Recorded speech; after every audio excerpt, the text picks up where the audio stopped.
Luke, congratulations, you're through. An interesting game. 106 average opening 2 sets, not a great third set, and then a pretty decent last set. What did you make of it?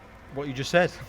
3 good sets, 1 bad set. But yeah, I mean, the 3 good sets I played, you play pretty much anybody else, and I probably would have won them 3 sets. So, it's 1 bad set. That's why averages are not really a guide. 90 average doesn't sound that great, but if you take away that terrible set, then it was a great game for myself. So that's why I don't really care about averages anymore. It's not about that. It's about doing the right things at the right time, winning the games, and that's probably one of my better performances in the first round of the World Championship ever. And that sounds a bit silly, but it is. This is the truth. It's the best I've ever performed in my first game. Last year it was really average. The year when I won it, it was average. So that was the best probably performance I put in the first round.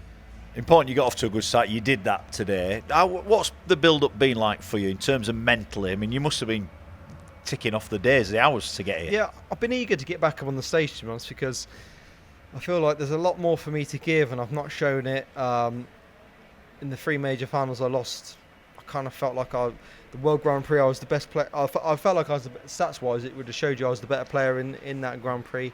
Probably the same with the Grand Slam and the Europeans. The averages and the high 180s I was hitting, I was probably the better player in all 3 of them. Tom didn't win 1, so I felt really eager to come back. And obviously the Players' Championship finals, when you're playing against a class player like that, I kind of felt like I threw that one away again. But, for me, I felt like I was eager to come back again. I was desperate. I wanted to be back up here. No nerves tonight. That's a good sign for myself. First time you've ever been introduced as a member of the British Empire. It's been a pretty special week for you, hasn't it? Yeah, I mean, it's been a good week for myself.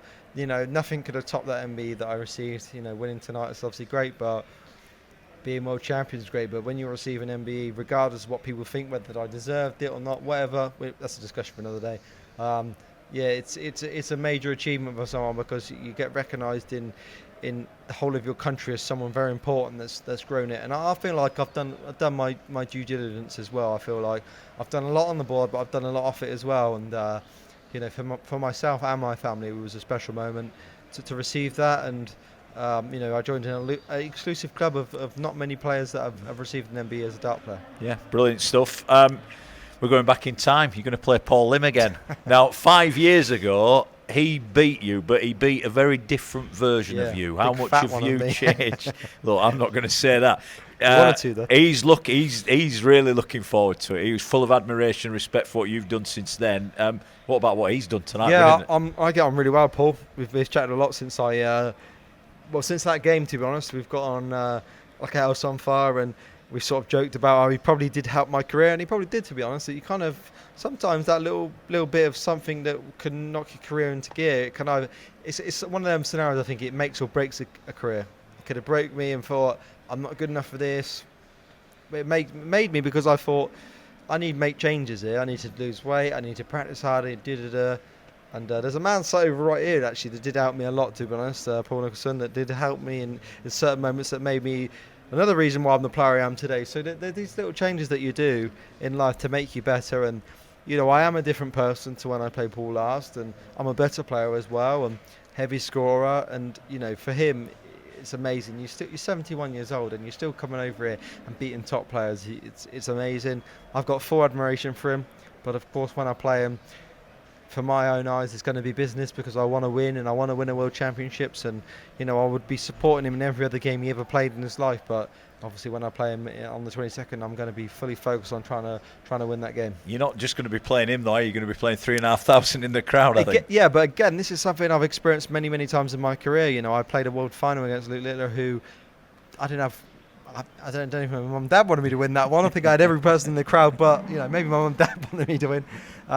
So I had a whole crowd against me in the World Championship final under the most biggest pressure I'll ever face, and I still managed to put in a great performance. So I won't let that affect me. And if I can perform at the levels I did tonight, it's gonna be tough for Paul. That's pretty obvious. But if I don't, and he's inspired by the crowd, and I get a little bit nervy, then it could be anyone's. But I'm a different player now. I know that what I got to do, and I'm experienced against crowds against me. I've played it in Germany. Every country I've played in it against someone of their native, and I've experienced what I have to experience. And so I don't see why that one will do anything different to me. But it is the World Championships. It's the biggest one, and anything can happen to you. Can you imagine coming here in 41 years when you're 71 and playing? I can guarantee you I will not be here in 41 years. I hope I'm alive, but I certainly won't be playing darts in 41 years. But, you know, for Paul, he still has the drive. He still loves being a part of, you know, what darts has to offer. And he doesn't do it for the money. He does it for the love of the game. And, you know, why not? He's travelling the world, enjoying himself, you know, still being a part of the biggest sport in our terms. Well, the second biggest sport maybe apart from football. But, you know, he's enjoying it. And fair play to him, why not? You can't win the title in round one, but you can certainly lose it. So all in all, a good night's work? Yeah, you know, I'm not going to go back and be disappointed. That's just not going to happen. One bad set is not going to define, you know, the performance I put in. You know, there's a difference between me and some other players where they're just consistently good. I'm good, and I have that average set. That's what I am as a player.